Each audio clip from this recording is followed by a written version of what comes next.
sebenarnya sentimennya bagus banget, sudah suku bunga turun ya, terus ya nggak ada masalah fundamental ekonomi kita, dan kita mau ada MSCI rebalancing di mana bobot kita ada kenaikan, itu sebenarnya good news ya. Cuma secara teknikal sebenarnya masih wajar.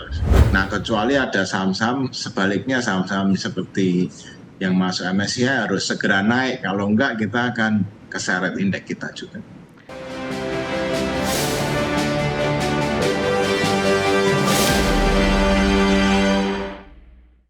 Terima kasih untuk Anda yang masih bergabung bersama dengan kami, dan di segmen ini kita akan review jalannya perdagangan di sepanjang hari ini pemirsa. Dan kami ingatkan kembali Anda masih bisa berpartisipasi di WhatsApp interaktif di 0812 di 8788 di 3723 seperti yang tertera di layar televisi Anda nantinya. Dan saat ini kami sudah terhubung melalui Zoom bersama dengan Bapak Robin Haryadi selaku Branch Manager YB Sekuritas Solo. Kita akan langsung sapa saja. Pak Robin, selamat sore. Apa kabar Pak? Luar biasa Pak, selamat sore. Ya, terima kasih Pak Robin sudah meluangkan waktu di IDX Channel. Hari ini Pak, jelang perdagangan akhir pekan di Jumat besok, indeks harga saham gabungan kembali mengalami koreksi yang cukup dalam. Secara teknikal sudah ke 7.800-an kembali, bahkan secara intraday di sepanjang perdagangan hari ini, indeks harga saham gabungan sempat melemah di atas 1%. Analisis Anda, kecenderungan indeks harga saham gabungan yang lebih ke arah melemah dan koreksi, Pak Robin, usai menembus ke level intraday tertinggi di beberapa waktu lalu. Ya, ketika sebuah harga, apalagi ini indeks saham ya, menyentuh all time high, cenderung akan ada koreksi ya. Sebenarnya sentimennya bagus banget, sudah suku bunga turun ya, terus ya nggak ada masalah fundamental ekonomi kita, dan kita mau ada MSCI rebalancing di mana bobot kita ada kenaikan, itu sebenarnya good news ya. Cuma secara teknikal sebenarnya masih wajar. Koreksi-koreksi ini masih sangat bisa diterima lah gitu ya, walaupun memang tadi sempat udah 1% ya, tapi ini agak rebound. Baik, secara teknikal supportnya masih terjaga tidak Pak? Masih support kuat ada di 78 sih. Ya, 7.800 pas di angka tersebut ya Pak? Ya, selama masih di atas itu masih strong uptrend ISG. Baik, Pak Robin, tidak hanya indeks harga saham gabungan, investor domestik, regional Asia, kemudian juga global Amerika dan Eropa, ini masih menunggu ini Pak, pidato dari Jerome Powell, Chairman The Fed di Jackson Hole, akan berlangsung di Jumat malam dan mungkin dampaknya akan berasa di perdagangan di minggu depan. Apakah Anda termasuk juga menantikan hal ini, dan skenario apa yang akan terjadi ketika The Fed lagi-lagi lebih cenderung hawkish Pak, sementara para investor mengharapkan dovish The Fed akan terjadi? Ya, kalau melihat angka-angka inflasi ya, itu masih cenderung tinggi, sehingga memang itu yang membuat The Fed berpikir dua kali untuk menurunkan suku bunga, karena kalau diturunkan nanti inflasinya bisa liar, itu yang ditakutkan ya, jadi hyperinflation ataupun stagflation, di mana inflasi tinggi tapi tidak ada kenaikan secara real world-nya ya. Nah, itu yang masih kita tunggu betul, walaupun menurut saya paling cepat untuk penurunan suku bunga masih akan di bulan depan ya. Saya sih cenderung ada pemikiran akan diturunkan. Nah, yang menarik ada tekanan dari pemerintah Amerika, terutama Mr. Trump ya, ke The Fed ini yang ya kita tunggu juga sih. Nah, nanti di Jackson Hole di Wyoming ini akan kelihatan arahnya kemana. Sambil data-data inflasi pun akan keluar hari ini. Baik. Dari pergerakan indeks harga saham gabungan Pak, yang hari ini cenderung mengalami tekanan energi, tampaknya memberikan kontribusi yang cukup besar. Nah, tadi juga Anda sempat singgung ini terkait juga dengan sentimen MSCI. Ada saham dari grup Sinarmas kalau nggak salah untuk DSSA Pak, hari ini mengalami koreksi yang cukup dalam. Dari sisi teknikal, DSSA sudah mengalami kenaikan yang signifikan, menyambung juga sentimen positif MSCI ini, dan sudah menembus ke level tertinggi di sepanjang masa beberapa waktu lalu.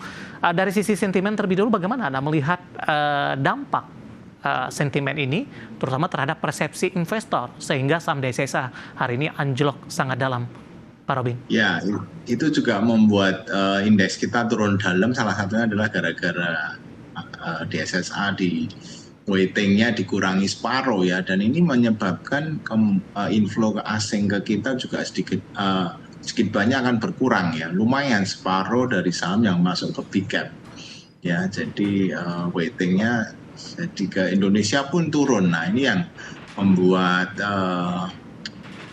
market bereaksi dengan negatif, dan itu membuat akhirnya even saham big bank pun juga nggak naik ya, diturunkan.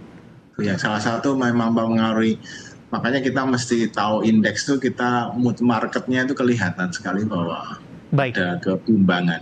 Oke, secara teknikal Pak Robin untuk DSSA hari ini turun dalam di 14,56%, intraday sempat melemah di atas 15%.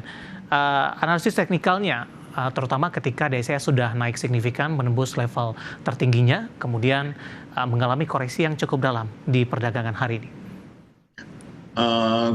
Ada support di 64.100 ya, which is kalau besok ARB lagi bisa kena itu ya. Nah, saya mungkin masih akan ARB sekali lagi, dan baru yang selanjutnya di 53.500. Cukup dalam sih. Nah ini kan membebani indeks kita dalam beberapa hari ke depan. Nah kecuali ada saham-saham sebaliknya, saham-saham seperti yang masuk MSCI harus segera naik, kalau enggak kita akan keseret indeks kita juga. Baik, rekomendasinya Pak untuk saat ini DSSA?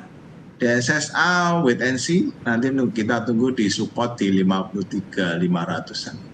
Baik, penutupan hari ini masih di 78.900, melemah di 14,56%, dan tadi diproyeksikan masih ada ruang penurunan lanjutan untuk DSSA, dan lagi-lagi keputusan investasi tetap ada di tangan pemirsa IDX Channel.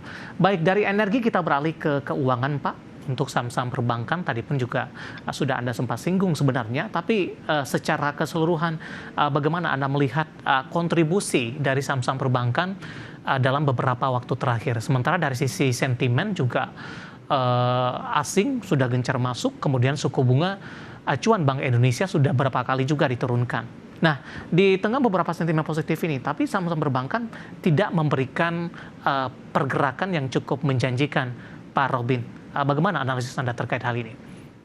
Ya, yang memang sudah cukup oke sih dengan masuknya asing ya. Secara berhari-hari ini dalam 2 minggu ini asing masuk terus cukup signifikan ya.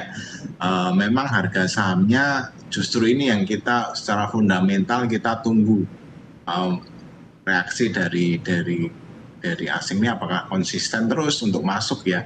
Dan kemarin kita baru mulai seru-serunya harus ada isu BCA itu kan, sehingga menyebabkan asing tuh sedikit-sedikit kalau ada isu takut ya. Jadi itu, tapi in a way sampai kemarin tuh asing masuk, kecuali BCA kemarin keluar ya cukup banyak. Oke. Nah kalau itu isu sudah selesai ya tinggal terbang, dan karena banking itu masih di bawah, itu yang menyebabkan ketika nanti asing masuk dengan gencar segera naik ya.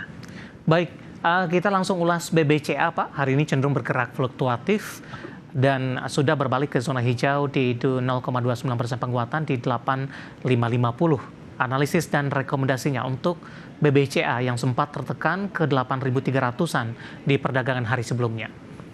Ya, BCA secara teknikal membentuk inside bar position, yaitu sebuah candle yang artinya a decision.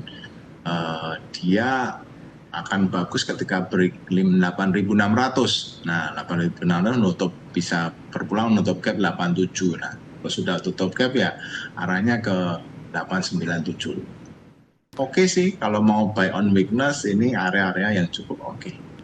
Entry level di current price hari ini tidak masalah Pak? Nggak masalah, oke. Sampai ke 8450 area buy on pullback-nya masih sampai 8450. Baik, BBCA ditutup menguat di 0,29%, Rp8.550 per saham, dan sempat tertekan ke level 8.500. Dan BBCA termasuk saham perbankan yang menahan dari indeks harga saham gabungan sehingga tekanan yang terjadi tidak terlalu dalam. Pak Robin, menarik, kita akan jeda terlebih dahulu, nanti kita akan coba lihat saham-saham pilihan apa saja yang Anda rekomendasikan. Dan pemirsa, kami akan segera kembali sesaat lagi.